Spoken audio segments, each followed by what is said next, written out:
We're in my backyard, and we have June Ferderer with us again as a guest, talking about tools, some of the spring and fall preparation, things about planting bulbs, soils, just a little bit to touch on different things as we go along.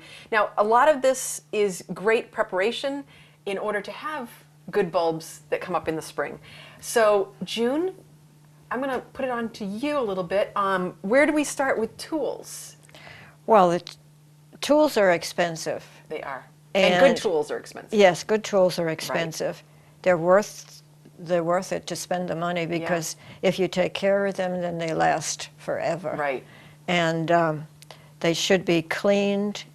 The soil, the dry soil, should be cleaned after use, or even after, especially after a whole season. You have to pay attention to it. So, what's the best way to clean your tools? Like, say this tool is an example. Usually a fine sandpaper, you know, 00 or whatever it's called, sandpaper. And then make sure that they're not dull. They should be, a lot of this other tools, the bigger tools, should have sharp edges. And you know, you don't think about that. You think of that with your pruners and cutting tools. But for something like this, having a good edge on it, this one I've just had around for quite a while, and you can see that it's got some rust on it, so it really hasn't been taken care of that well, but you can bring that back. But like these edges here, these are not nice sharp edges. I wouldn't be putting my finger on here if they were. So they're going to go into the soil, but it's not going to be as much fun. No, it makes it harder to dig. Yeah, and you can have wrist injuries and things like that for repetitive motion if you're doing a lot. So the sharper the edges, the easier you're going to make it on yourself. And there are tools that have extended handles for people who have a hard time bending over. And even with the cultivators, you can get a hand cultivator with a much longer handle on it. Yeah, I think, you know, that might be one of the reasons that I like my my potato fork, this one here, quite so much, because I don't have to bend over. When I do cultivating, this is one of my favorite tools, because I use this, and I think you were mentioning earlier that you use this tool for a lot of things as well. I use this as my cultivator. I use it to dig my potatoes and things like that. And this I actually, I think my husband had, but it's really old. But as you mentioned before, if you have a good tool, it'll last. And wooden handles, sometimes you feel splinters from them, and they can be sanded, and then linseed oil rubbed on them will keep them fresh. And of course, you need sharp. And I need those sharpened too? Well, so I wonder how would I sharpen those? I don't know about that, but I think it's just filing them a little bit. Yeah, because they can get bent after a while sometimes. You hit a rock or you know, pound it against something hard. And as you can see, I've used these recently because it still has some residue from the garden. I also like I call it an edger. It's a blade that you can stamp on and edge your beds. The flat and they're rounded on the tips. And they should be sharpened because there's nothing worse than trying to edge something and you can't even get it through the soil or the lawn. So, you know, if you have tools, you will really notice a difference if you do keep your tools the way that they should be kept and sharpen the edges. But also, sharpening the edges doesn't mean just going out and sharpening them, because I know you've had some experiences in the past, and I have too, where you try to sharpen something and it's worse off than it was before you started. Yeah, I don't have the talent for sharpening. Right. So find somebody that does know what they're doing, and they can sharpen them for you, and then you'll be that much better off. You're going to enjoy your time in the garden so much more. And the hand pruners, they should be... we have one here. They should be kept clean, and then... And this is a great... Look at this example here. We have mud on the edges. This hasn't been cleaned. I think we need to do some work on this. Needs to be cleaned. And then all moving parts, you can use an oil. I have some WD-40 that you know you can squirt in there. Because it'll make working it so much easier. And when you have a sharp blade, cutting a branch is almost a joy, because you clip through it. It's just like a nice piece of steak right through, and boom. So it does make a huge difference to take care of your tools. And the bigger tools and spades, shovels, they also should have be cleaned. And a lot of people who are real frugal will take a bucket of sand and add some used motor oil and just plunge it into that, and it will clean it off and at the same time leave some oil on it. Yeah, so what I understand is that you can do that, and like when you have your tools in the winter, you should just take a bucket of sand, put some either used motor oil, WD-40, household oil, vegetable oil, things like that. Stick those into the sand, and then you can just stick your tools right in and leave them there. And then when you're ready, they'll be ready to go. And you can probably do that in the summer too. Well, actually, if it's handy, you can do it almost every day after you use them to keep them clean. Yeah, yeah. And you will notice that when you go out to your garden, even if you have a very tiny garden, it's going to be that much more fun to go and use a clean tool than one that's all caked up with dirt. And one that works. Right, or the one that's not sharp or anything like that. So those are some of the things that you want to just pay attention when you have your tools and things, because they do cost money. And if you buy good tools, they are going to last. If you buy cheap tools, they might last a season, and if that's all you're interested in, that's fine.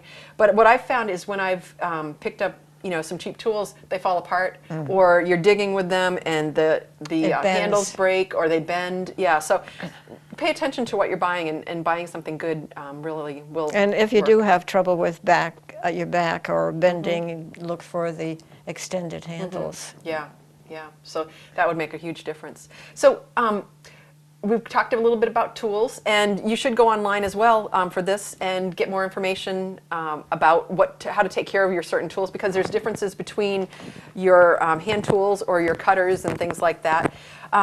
So that's what I would recommend. I think you have some information here about tools. This was in the latest Organic Gardening magazine. And what month was that? June? It's the current one. I couldn't find the date.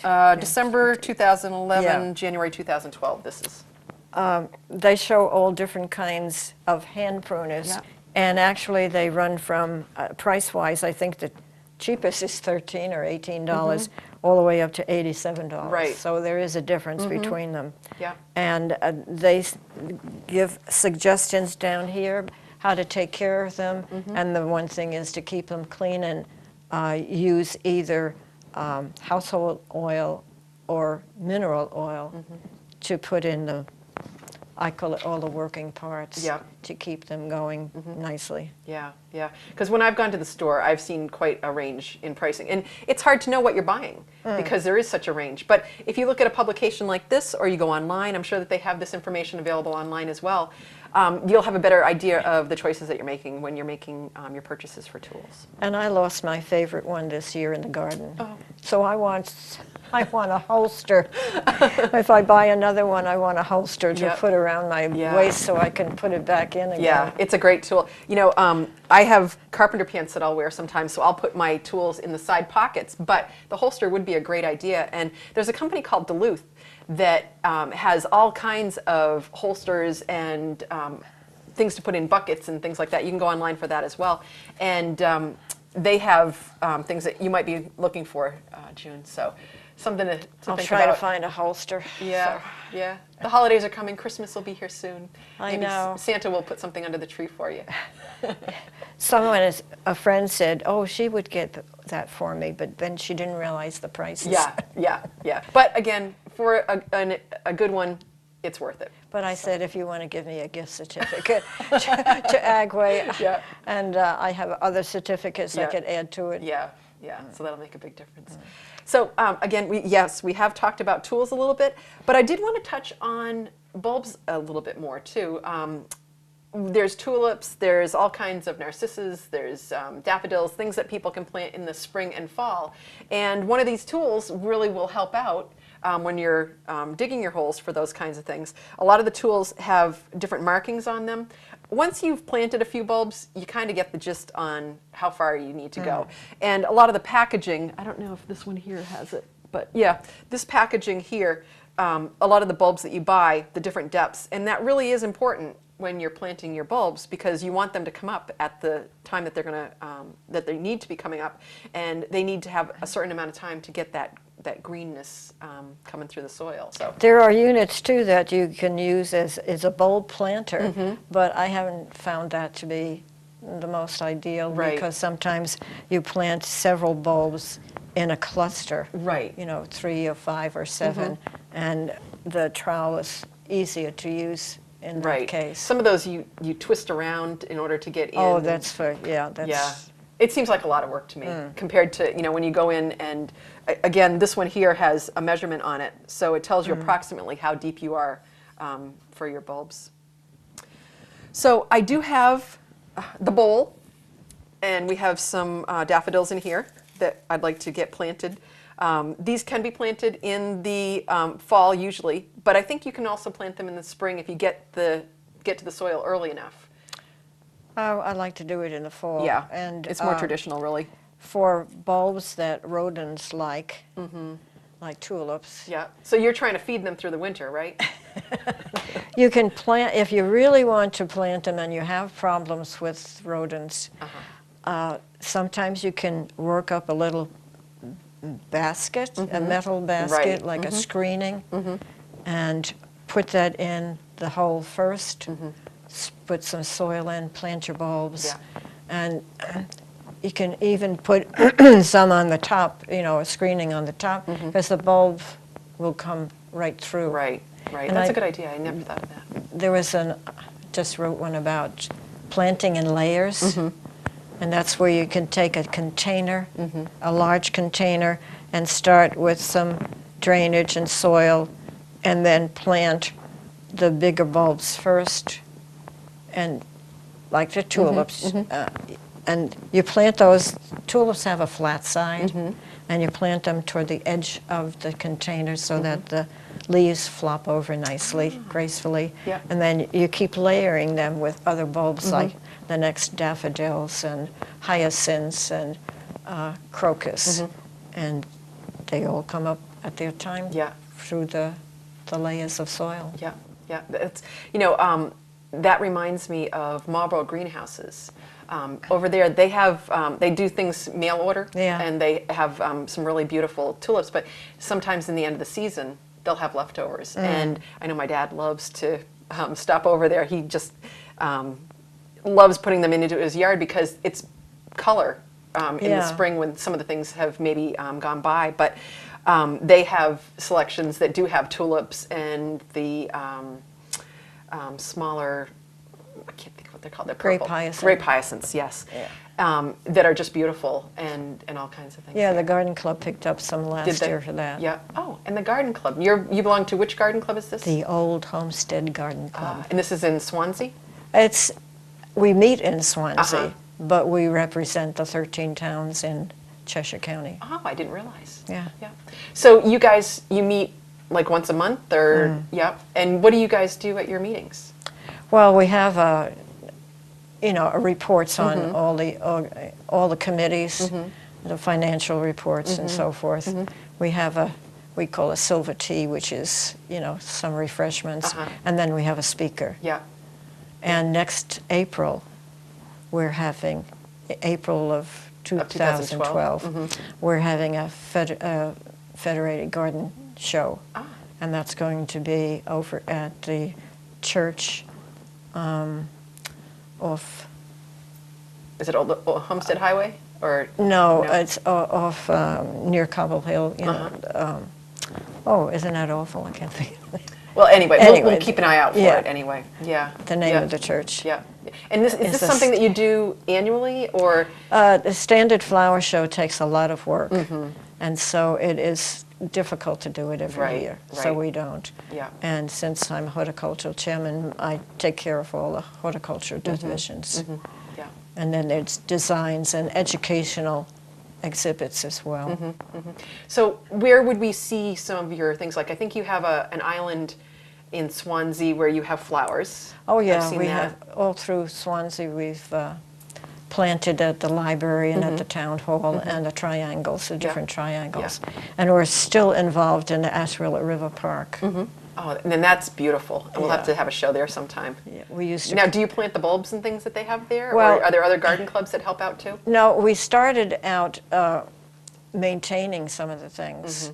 and we had a section of our own for the garden club, and we called Weeders and Feeders, so that we used to, you know, make sure that they were all attended to. Yeah. And then as the area grew, it was getting difficult Right. to maintain. Right. And other organizations, the town or the city, got involved, Yeah. and so they take care of a lot of Yeah. it. But we're still involved in weeding and Yeah. stuff. Excellent, excellent. Because, yeah, the Asheville Park is beautiful. Now, they have a lot of bulbs, and Yeah. we're going to show you a little bit about planting bulbs. So we're going to head outside, and then we're going to show you a little bit about the proper depth, what to put into your soil when you get out there, and then you'll have some beautiful color as the spring emerges and the snow melts. I also like the fall crocus. Yes, That's beautiful. yeah, I have some yellow ones. Are there different colors for fall crocus too? I think they are, but mine are all the lavender. Uh-huh. In the early part of the year, you see big leaves come Yeah, up. yeah. Then the leaves die down, Uh-huh.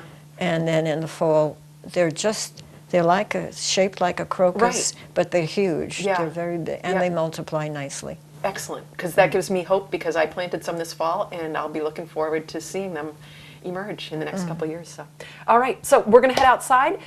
June, we're going to maybe grab a jacket, or it looks like it might be nice out today anyway, and we'll see you outside in just a few minutes. Okay, so here we are in my backyard with June, and we're going to plant some bulbs.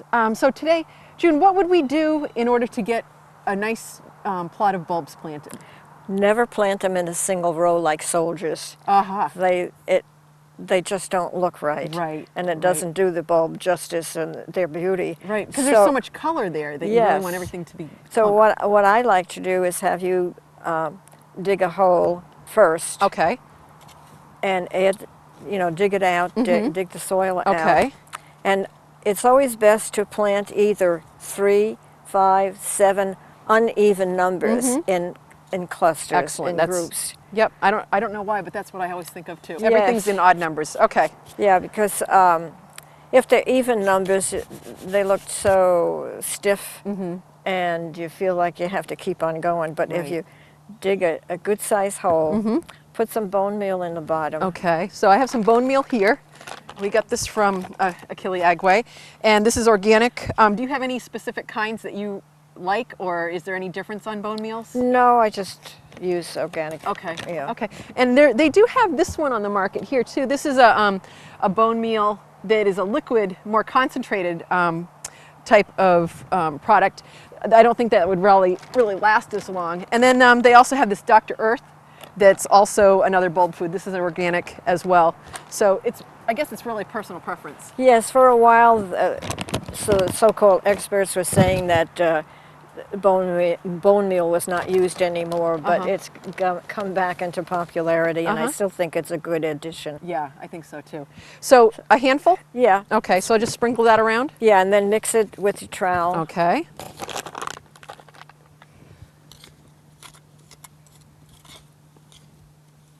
All right. And then what? Set the bulbs in. Do I put any peat? Would I put any peat moss in this? I wouldn't. No? No, Okay. your ground is probably This looks pretty okay. good. So we have a pretty good sandy soil. It's loose, doesn't have a lot of rocks in it and things like that, so it looks pretty good. Okay, so you said what should I do next? Set the bulbs in, Okay. right side up.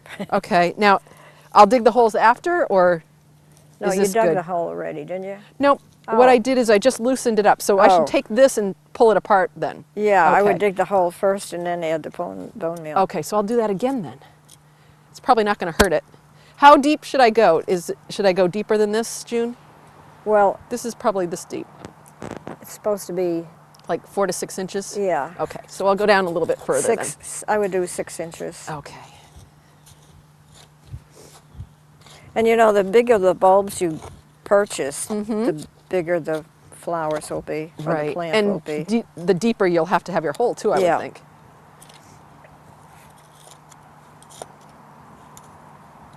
I like to watch somebody else work. And I like to do the work, so we're a good team here. Okay, so I'm just going to loosen this up a little bit more, and then I am going to put some more bone meal in. So as I'm getting down here a little bit deeper, I'm getting a few more rocks. Yeah, toss them. Yep. And then flatten the bottom of the hole. Okay. Okay, so that looks pretty good. So we'll flatten the bottom of the hole, and then we'll put some bone meal in. We got our friends here, the little Yeah. honeybees today. I hear them buzzing around me. Yeah, That's 'cause they're very happy. I'm so sweet. That's what it is. Okay, mix so it up. mix this up. Now I'll put my bulbs in. Yeah. Okay.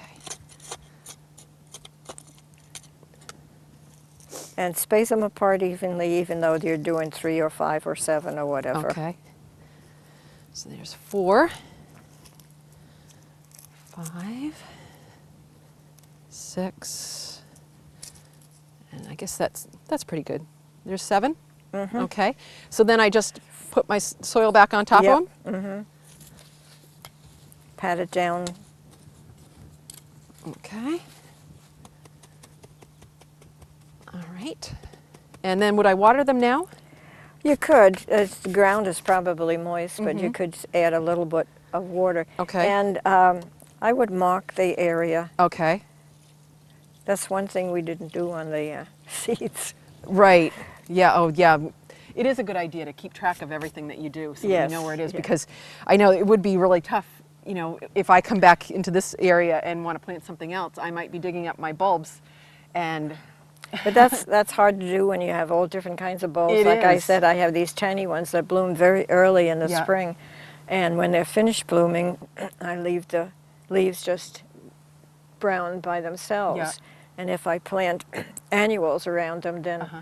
I might be digging them up. right. But if you have so many bulbs, it's hard to Right. mark them all. Yeah. All Yeah. the- And you know, when you dig up a bulb, I mean, you can easily replant it. It's just, you know, when you do have annuals or things like that that you plant, you want to be careful when you are digging. Yes, but unfortunately, I have these fritillaria, Uh-huh. not the big ones. Uh-huh.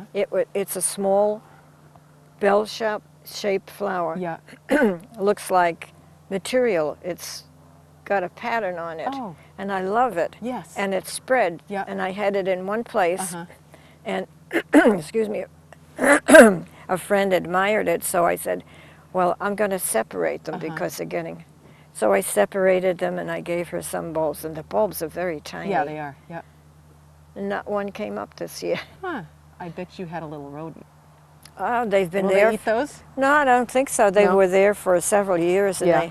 I just shouldn't have bothered Oh, fixing them. Yeah. Yeah. You were trying to be nice and spread the wealth. And Yeah. doesn't always work so well, but great. Well, I think I'll probably plant a few more bulbs here, and then we'll have some really beautiful color in the spring. Yep. Good, good. And mark their locations. Yes, I've got to come back and mark my location. I've got those sticks, and I Yeah. can mark what the name is on those, so that'll be great. Okay, well, there's all kinds of different bulbs that we can plant, like the tulips and anything else. Do you have a favorite that you like to plant in your garden? Well, I kind of like everything. I like hyacinths for the scent. Right. And the hyacinths, if you plant them near the doorway, it's great in It the is. spring to smell those. But as I said to you earlier, I like the fall crocus. They're Right. so attractive. Yep. Yeah. And Yeah. they're kind of startling. I always forget about them. Uh-huh. Because the leaves, the big leaves come up early in the spring, and then it disappears. Yeah. And then all of a sudden in the fall, there they are blooming, and Yeah. oh, there they are. I forgot little about treasure. them. Yeah, that's great. That's great. Well, so if anybody is interested in planting bulbs, again, it's not too late, spring or fall. Fall is our preference, but I think that's more traditional, and that's why we like it so much around here. And it's a lot easier to make give your bulbs a chance to make it through the winter. There are books. Again, you can go online and get information, but make sure that you plant your bulbs at the right depth. And there's so many different varieties out there that you do need to know how deep to plant them and what colors they're going to be. You know, that's another thing that, you know, when you plant gardens, white is actually a really pretty color in a garden. I always think of bright colors and things like that, but white is really nice if you want to have an all-white garden or an all-blue garden. Well, white is nice to separate two colors that will kind of would clash a little Right, bit. right. And so it gives accents too. Yeah. So that's great. So, check around, look in the library and see what you can find. I have a book that's called Bulbs for All Seasons, and it gives pictures of the bulbs, it gives the directions, how to plant them, how to take care of them, and what to do in the fall. Okay. And so that was called what again? Bulbs of All Seasons. Okay, great, great. So there's a suggestion from June Ferderer, and it's been great having you on the show, and we hope that you'll come back at some point in the future. Thank you. And yes, great, great. So I'll be looking forward to my bulbs coming up. Again, if you're interested in being on the show, or if you have a topic that you'd like to see us cover, you can contact us, Jenna and myself. Jenna's not here today, but she will be in future shows. That would be inmybackyardch8@gmail.com, and we'll look forward to seeing you in my backyard.